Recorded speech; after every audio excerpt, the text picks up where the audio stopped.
waaw nee naa leen bu wax ji bëree ñoom la waaye bu jëf ji bëree jotaat sa kàttan la ayca moo ngi noonu nee naa leen jotaat sa kàttan di garab bu ñu defee si suñuy reen jotaat sa kàttan di garab bu naturel te efficace yow mi nga xam ne da ngaa am néew kàttan demal jëfandikoo garab gi di nga jotaat sa kàttan yow mi nga xamante ni da ngay gaaw a daanu bëgg jot sa kàttan jotaat sa kàttan moo ci gaaw jëlal garab gi nga jëfandikoo ko di nga gis résultat yu leer jotaat sa kàttan kër gi mën a neex loolu ba jéggi dayoo yow mi nga xamante ni jigéen nga amoo li nga xamante ni mooy bànneexu ci néegu sëy jotaat sa kàttan moo ci gaaw jëlal garab bi nga jëfandikoo ko bu ko defee foofu mën a neex waaye yow mi nga xamante ni da ngaa amee hémorroïde moo xam externe wala interne jotaat sa kàttan moo ci gaaw waaye képp koo xamante ni bëgg ngaa jëflanteeg waa ji adresse Mbour école 3 numéro yaa ngi noonu si suuf jotaat sa kàttan mooy neexal kër gi mën a naat.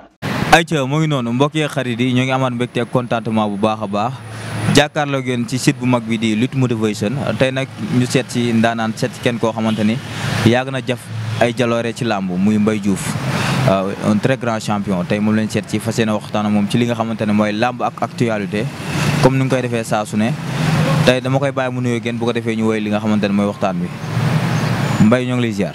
waaw maa ngi lay ziar bu baax a baax. di nuyu li nga xam ne mooy site bi. di nuyu ñi nga xamante ni tey ñoo nekk fii may liggéeyam di nuyu partout dans le monde di nuyu waa Bawol ñëpp tamit ak waa Réfane fi ma dëkk. rawatina Fudaay gi ma dëkk maa ngi nuyu ñëpp bàyyiwuma kenn mag ak ndaw góor ak jigéen. di nuyu sama papa ak sama yaay yëpp maa ngi leen di ziar bu baax di leen nuyu bu baax a baax. ak sama doom yi ak sama soxna. ñoo lay fekk fii nga xamante ne mooy Presse Café naka fi. waaw fii laa yëngoo. ndeysaan xam nga nit ku nekk nag fa ngay yëngoo nga am droit maanaam tey. buñ la soxlaa fekk la fa comme nii ngeen def tey dafa rafet lool fii laay yëngoo fii laay liggéeyee dëgg la def naa fi 7 ans bu ma juumul muy Presse Café muy Firial Café Presse Firial Café Presse ma di ko nuyu bu baax di ko sant sama jigéen la bu baax a baax vraiment waaw maa ngi koy sant bu baax a baax ak ñi nga xamante ni mooy Amet Yaxya maa ngi koy sant bu baax ak ki nga xamante ni tamit mooy Tarik Yaxya maa leen di sant bu baax di leen wax ne ci kaw ci kanam rek ci kattanu yàlla acca moo ngi noonu nuyoo bi am na solo ñoo ngi nuyu ñi nga xamante ne ñoom ñooy bàyyi xel bu baax a baax ci Lutte Motivation mais Mbaye nan nga gisee li nga xamante ne mooy làmb actuellement. waaw làmb léegi ni ma ko gisee mooy instant bii nii làmb yi commencé war na soqaleku. parce que boo xoolee tey combat yi décalé bari na. ki nga xamante ni tey mooy Baye Ndiaye li mu occupé ci ay bés bari na. ki nga xamante ni tamit mooy Gaston li mu occupé ci ay bés bari na. kon bu ma la nee làmb ngi dox. loo may wax. commencé na dox. parce que boo xoolee ay 4 ans ci ginnaaw lam dafa sooxe woon benn côté. comprendre nga ñàkk promoteur. mais léegi boo xoolee promoteur yi nga xamante ni yu ndaw yi bari nañ trop. yu mag yi tamit lu ñu mën rek ñu ngi koy def pour mbër yi lamb jëm ci kanam quoi. concurrence man nga ko gisee promoteurs yi seen biir. loolu dafa baax ci lamb. lamb kay bu concurrence amul du neex. loolu mooy doxal lamb. bu amee ci écrit sax ci mbër yi. day tax ñëpp di entraîner. dëgg la rawatina nag ci promoteurs yi. dafa baax lool. taxawaay Albourakh actuellement ci làmb Albourakh production. waaw xam nga Albourakh. ñu gën ko xam ci Baye Ndiaye. dafa nekk koo xamante ni wax dëgg naa si yàlla depuis 2003. 2003 bi may bëre ak Souley Dob. sama oto moo jiitu otoom topp. mooy bi may bëre ak Souley Dob Ibamar bi ma koy daan. ndeysaan suur boobu noonu la ñu xamante otoom jiitu. Assis Ndiaye ak moom ñu ànd ci oto bi seen oto. ñoo ma gunge keroog stade bi may daan Souley. mu doon suñu xamee lu yàgg mu doon koo xamee tamit wax dëgg naa si yàlla. mën naa ne waa Réfane ñi tey man la ci njëkk a xam. ndeysaan moom Baye Ndiaye. comprendre nga. mu doon lu rafet ba tey nag dafa rafet ñaawul benn yoon. moo ko Assis di leen ñaanal jàmm bu baax a baax. am na solo ki nga xamante ni mooy Reug Reug tamit gis nañ combat am taxaw na ak Boy Niang numéro 2. boobu lamb bu nga déggee ni taxaw na lan la def. muy combat bu doy waar. xam nga Boy Niang ndeysaan dama xaw a kii tuuti quoi parce que bëre bi muy bëre daf ma xaw a yëngal tuuti quoi. mais nag mu ngi bëre koo xamante ni tamit maanaam dof la. deuxièmement xamul ku mën a bëre ku mënul bëre. moom dafa gëm boppam ci bëreem. parce que li mu bëree mbapat. dafa bari. dëgg la dafa bari bëre mbapat lu bëree bari. te it nekk xale ba pare neewul doole. dëgg la Boy Niang nag en tout cas daal combat soog la moom. combat soog la de lu la waay mën wax. ak ku la mën wax te newul la combat bu yomb la Boy Niang am waxu la dëgg waxu la làmb ji. ban Boy Niang moo war a jàkkaarloog Reug Reug. Boy Niang bu ñëw wow koŋ bari doole lool contact lu mu 2 mois fermé. yoo xam ne ni day contact ba yaram bi wow koŋ. ba pare tamit mu dugal doole pire. doole pire ak agressif. parce que ku mel ni Reug Reug doo ko may muy nooyi di bëreeg yow. wala nga naan ko jàppal ma jàpp ngeen di wëri bëre déedéet. agressé nga koy def boo ko bëggee daan. bëree xam nga Boy Niang day dam ye làmb. Boy Niang day dam ye làmb te mën ko lool nag mën a bëre torop.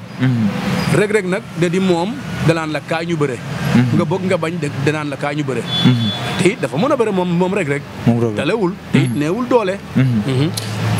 mbabat bi ñu si bëri favoriser ko ne jàppanteeg poids lourd da koo mën si diggante mag Boy Niang ndax loolu am na si faveur.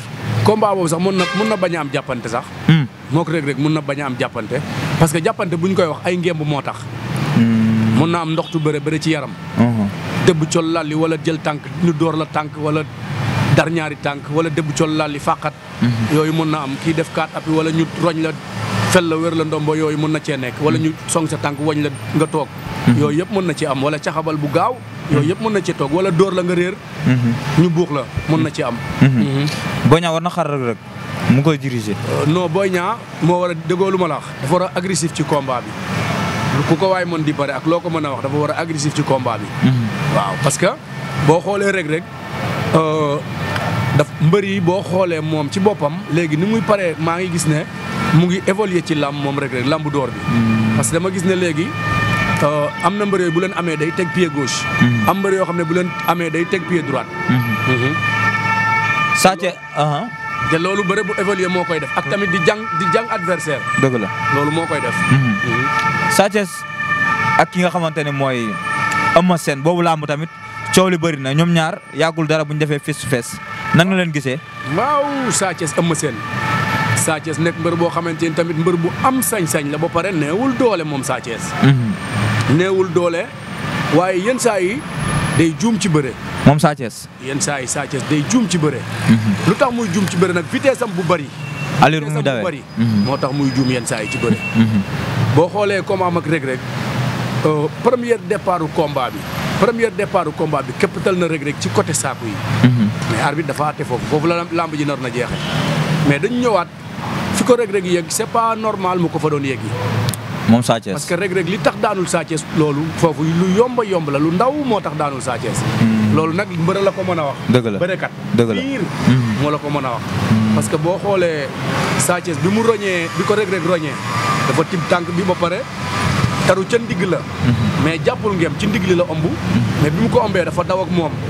bi mu daw ak moom jargandal ak moom comprendre nga Sa Thiès téye ko comprendre nga mais foofu noonu maanaam da ngay jàpp ngem boo jargandaloo bu ngeen tourné waat su fekkee jàppoo ngem bu la waa ji fàqee da ngay def 4 appuis parce que jàppoo fenn. mais soo jàppee ngem da lay dimbali te du waa ji du rëcc. te boo actionné waatee da nga koy daan. mais dafa actionné waatul nag. te jàppul ngem tamit. loolu moo tax maanaam mu ñàkk làmb ji. ni Eumeu Sène di bëree arrangé na Sa Thiès. waaw xam nga Eumeu Sène dafa yeggul fuy metti moom parce que bëre na combat bu nekk daj na coono yu ne ci làmb door nañu ko gaañ ko mu continuer bëre door nañu ko mu kaawoo mu continuer bëre te ma xamal la leen nag dafa mën a bëre lool xam fi ñuy bëre tamit te léegi dafa am expérience ci làmb moom Eumeu Sène. maa ngi dégg ñuy naxante sax muy nax Sa Thiès sax ci biir wax. loola nag dama koy kuluus. dëgg la loola moom dama koy kuluus. mais Sa Thiès na xam ne am na combat. Eumeu Sène ndax dafa war a ñëw jàpp ni moom duggoon na kër ki nga xamante ne mooy Double Less am fa ñaari ndam si digganteem ak Sa Thiès. non du foofu de. xam nga tey li Balla Gaye di bëre. ak li Sa Thiès di bëre bokkul. ñoom ñaar bokkunu nu ñuy bëree. boo xoolee Sa Thiès moo ëpp vitesse. Balla. mais Balla ko gën a assuré bëre. Balla moo gën a assuré bëre. Sa Thiès Balla moo gën a assuré bëre Sa Thiès mais Sa Thiès moo ëpp vitesse Balla. am na solo. ki nga xamante ne mooy Sa Thiès mentalement nan la war a ñëwee. waaw Sa Thiès day ñëw indi entraînement bu doy xam ne tamit ki muy bëreel am na expérience te neewagul doole. parce que tey mbër bu fekkee ni maanaam da nga dugg ci sa 40 nangam ba pare kaar macha allah nga yor xaalis tey jii tey kenn mënu laa neewal doole. mënul nekk. comme par exemple Eumeu Sène moo daanoon sama mag dama ñëw jël si revanche. non du foofu Sa Thiès bu defee loolu mun na juum bu méttee. te boobaa mun na am lu ko naqari. li mu war a def moom xam ne ki muy bëreel nawleem la. xam ne ki muy bëreel dafa bëgg combat bi comme moom. respecté ko bu baax. fexe def tout le tout pour daan ko na muy def tout le tout pour daan ko nag xel da ciy bokk. waaye bu ñëwee patam rek mun na ci am lu ko naqari parce que bërekat lay bëreel. comme xeex bu ci war. non xeex ba sax mën na bañ a bëri. xeex ba mën na bañ a bëri mën nañu sànni ku kenn ki bëtt kenn ki wala ñu sànni ku kenn ki ñu kawo ko ba pare buux ko wala xeex ba daal du bëri. ñoom ñaar seen xeex nan nga ko gisee. non ñoom ñaar ñëpp kenn mënu ci xeex. kenn mënu ci xeex. Sa Thiès xeexu mbedd lay def Eumeu Sène tamit xeexu mbedd lay def. bëre bi. waaw bëre moom Eumeu Sène dàq bëre Sa Thiès. mais Sa Thiès moo ëpp vitesse su bëre. ok Sa Thiès moo ëpp vitesse su bëre. am na solo ñu gis ki nga xamante ne mooy Père Khadim Ndiaye génn na def benn sortie di wax ci mbër yi nga xamante ne ñoom la nekkaloon. ak mbër yi nga xamante ne yaa ngi na jëflante ak ñoom. mu feebar gisul seen taxawaay. tey jii boo amoon benn message booy lancé. en tant que porteur de voix. ak li nga xamante ni jot ngeen ko dund yéen ñaar. tey jii lan ngay wax ci loolu.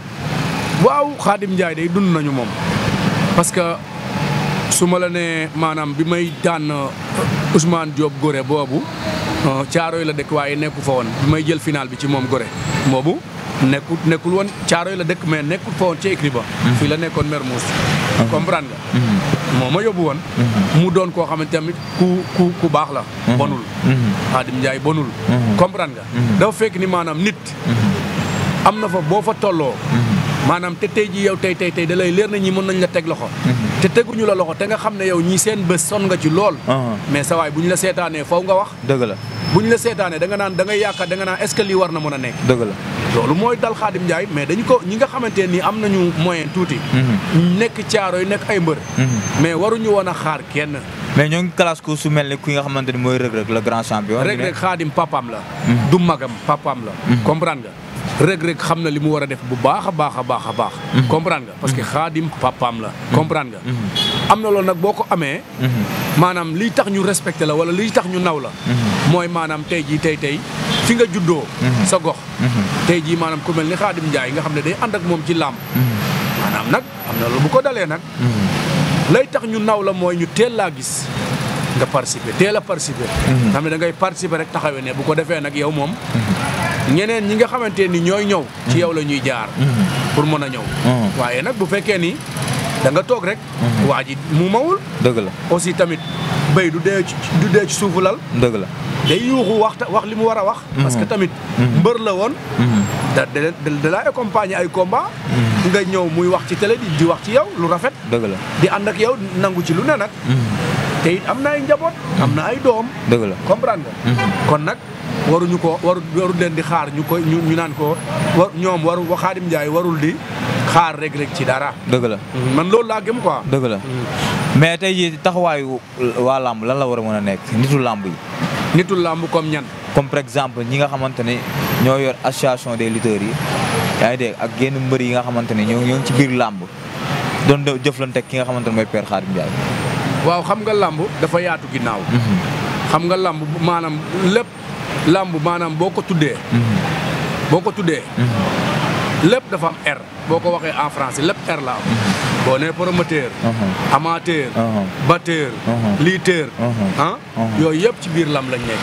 comprendre kon ñoom ñëpp. dañu war a bokk ndey ak baay. aussi tamit ku dul feebar amul de. dëgg la ku dul feebar amul. maanaam tey nit ki di nga am xaalis sax. di nga am xaalis mu leer na yor nga xaalis nga feebar. loolu day am. di nga ñàkk xaalis tamit. te dara du la dal loolu dafa mën a nekk. dëgg la mais nag tamit. Sénégal dafa am benn lu ñuy dundee loo xam ne nii. man dafa ma xaw a jaaxal. dëgg la gis nga nit ki. su fekkee da nga a nekk au milieu. maanaam tey nga ko doon teg ay combat muy gagné même bu fekkee supporté woo ko muy gagné muy neex. maanaam lamb ji di fees. bu demee ba am ay problème. maanaam ñi nga xam ne ñoo ŋànk lam mën nañ koo gis ci suuf jarul sax ay média dëgg la jarul sax média parce que am na loo xamante ne nii as gor du ko def dëgg la maanaam da ngay def yëfi gor mooy mën nga def ndànk yolleeku ndànk guddi dem jox ko li nga koy jox comprendre nga parce que mag ñu njëkk ñu noonu lañ daan def boo déggee may wax nii sax man ku feebar moo tax may wax dëgg la dimbali ko dafa am solo dëgg la te na nga koy dimbalee mooy da ngay xam ne kii yéen a bokkoon géew bi dëgg la géew nag bu ñu koy wax maanaam ak njàmbaar bàyyiwu la fa maanaam wenkeer bàyyiwu la fa ndimbalu suñu borom moo la fa bàyyi ndeysaan ki nga xamante ni nag tey jii maanaam dem na ba nga xamante nii loxoom jotul ginnaawam wala feebar na mais dafa laaj nga def ndànk dimbali ko mais na doon guddi na doon sutura macha allah te it jarul nga di ko wax naan diw la ñuy yóbbi nangam déedéet loolu jaru ko as gor du def loolu xam nga mais léegi boo xoolee lamb ji ni mu yàqoo dafa ëpp dëgg la léegi tey Mbaye Diouf buy defal nit bëgg na caméra yi dar ko buy defal nit bëgg na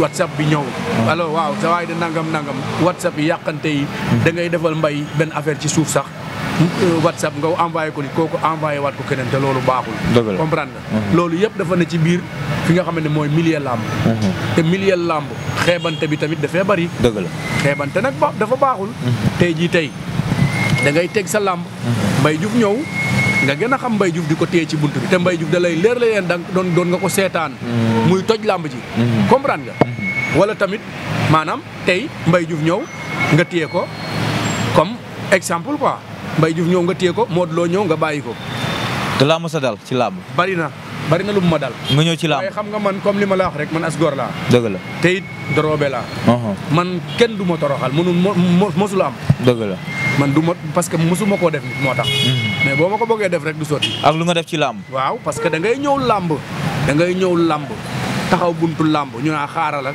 defal ndànk diw te man damaa bëreek Balla Gaye bëreek Eumeu Sène bëreek Souley Doob dëgg la daan leen nag def lu ne ci làmb waaw menam Balla laa ci daanul ndeysaan comprendre nga mais kon kooku mel noonu bu ñëwee ci buntu làmb jarul nga di ko téye du yoon bàyyi ko mu dug dem xam ne kooku day dundal làmb ndeysaan comprendre nga parce que sama saar yi dañuy dundal làmb dëgg la te dañ koo xam bu baax nag bu baax a baax lañ ko xam macha allah moo tax tey da ngay gis ku yor média di def média nii ñëw sax romb la sax wala mu ñëw di la dekk micro comprendre nga mais da ngay xam ne kii bon bokku leen ni ay niveau quoi dëgg la di ñaanal ki nga xam ne nag mooy sama rak Lagros bu Fass dafa am combat Jackson la jël de gisee nañu gisewaat maak moom may na ma xaalis bu bari Jackson kii Lagros may na ma xaalis bu bari mais nag yuuxu am na foofu yuuxu dafa baax am na foo xam ne yuuxu dafa baax mais noo gisee booy bi mu jël mais Lagros bu liggéeyee kenn mënu ko Birima combat bi passé moo ko Fils de Balla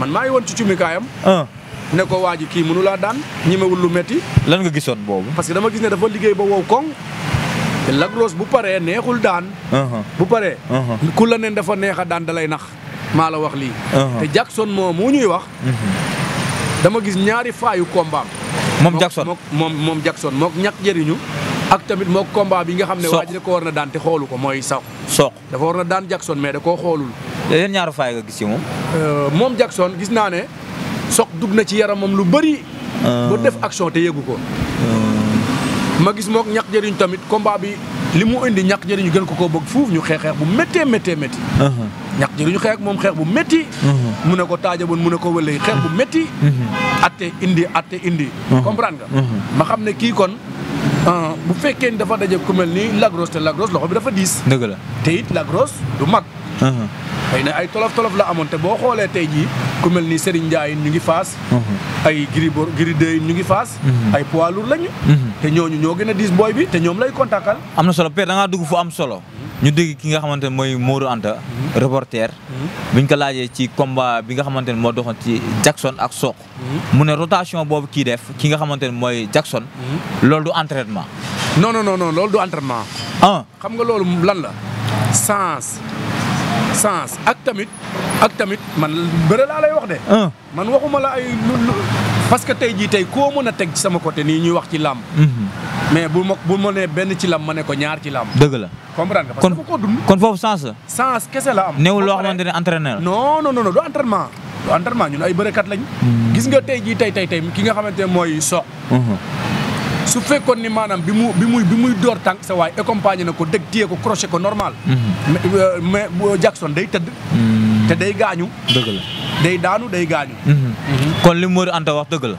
non man dégguma lu Modou Anta wax mais samay wax laa lay wax. dëgg la dëgg la. Modou Anta déglu ma ko quoi. xaw ma bi muy wax. loolu la wax nee na du entraînement. non du entraînement. sens dëgg la. sens la man loolu laa gëm. parce que boo xoolee tey bi ñu ko dooree tànk. waa ji accompagné wu ko normal. accompagné mais bu fekkoon da ko dëbb col door ko tànk accompagné ko mais waa ji non roulé boobu mu def sax du ko def. wala bu roulé day gaañu. ndeysaan. bu roulé day gaañu bu. di wax ne nag maa ngi xaar combat tamit. maa ngi xaar combat. am na solo. Ousmane Diop nee na bàyyeekul de. Ousmane Diop. non Ousmane bëgguma ko man ki ma bëgg mooy booyu saf yi. booyu ndaw yu saf yi laa bëgg. bëggoo père Ousmane Diop. non booyu ndaw yi laa bëgg booyu saf yi. yaa père Ousmane Diop lamb la de lamb ju neex la. lamb man xam nga mbër bu am caaj laa. dama am caaj ci làmb. mais moom gis na su ma ñëwee làmb boo ma xoolee même yow boo farul ak man. dina am loo xamante ni ci sama yaram. da lay bareloo far force. mais man moom gis naa ko de instant yii dafa nekk si forme. non man boo may wax da may wax booy kii nu ñu koy waxati sax booy bii nekk Ngor xaw ma nu ñu koy waxati sax. Siteu bu Ngor Siteu bu Ngor booy yooyu. ak beneen booy bi. kan booy bi nekk fële booy bari mbooloo te ñu daanoon ko temps yële. Ndaamali waaw. Baabu Jaxal. ñooñu laa soxla. booy yooyu laa bëgg barke alxuraani karim waxuma la caaxaan de. loo sawaroo si père Ousmane Diop. non Ousmane Diop boo ko daanee doo amaat du neex du neex. père instant nee na bare na ku mu si jàpp doo doy. non man bu may bëre damay bëre koo xamante ne nii tamit. yaa ma gën a xam. boos yooyu laa bëgg a iri benn booy képp ko. ay Baba Jaxal ak yooyu noonu. Serigne Touba waxuma la caaxaan de. li ma la wax nii lu ma gëm la laa lay wax nii. waxantu ma de. dafa mel ni yaa ngi dem écurie ba. maa ngi dem écurie ba maa ngi dem écurie ba bu baax a baax. waxuma la caaxaan ci li ma la wax nii de. man moom du ma nekk koo xam ne da nga naan ay ñee. damay wax ñi ma bëgg a bëreel. ndeysaan. ma bëreeg ñoom. macha allah am na solo dinaa ñëwaat ñu gën koo waxtaan incha allah. waaw acam di kontaane ñëpp rek. di kontaane di nuyu sama benn xarit. Mor Diouf nga xam ne mënu ma toog ci télé te tudduma ko ndax sama xarit la sama lépp la dañoo yàgg man ak moom te lu yàgg dégg la ñoom Sada ñi nga xamante ni ñoo nekk fi nga xamante ni mooy Touba Sandaga maa ngi leen di ziar bu baax a baax a baax rawatina Matar maa ngi leen di ziar bu baax di ziar ñëpp daal bàyyuma kenn te di ziar sama benn xarit nag nga xam ne kooku sama xarit la muy Sat bu Samb di sama xarit bu Mbuur sama xarit sama doomu ndey dundal ba mu yàgg lool say moo di baawaan kontaan naa ci yéen trop kontaan naa ci yéen trop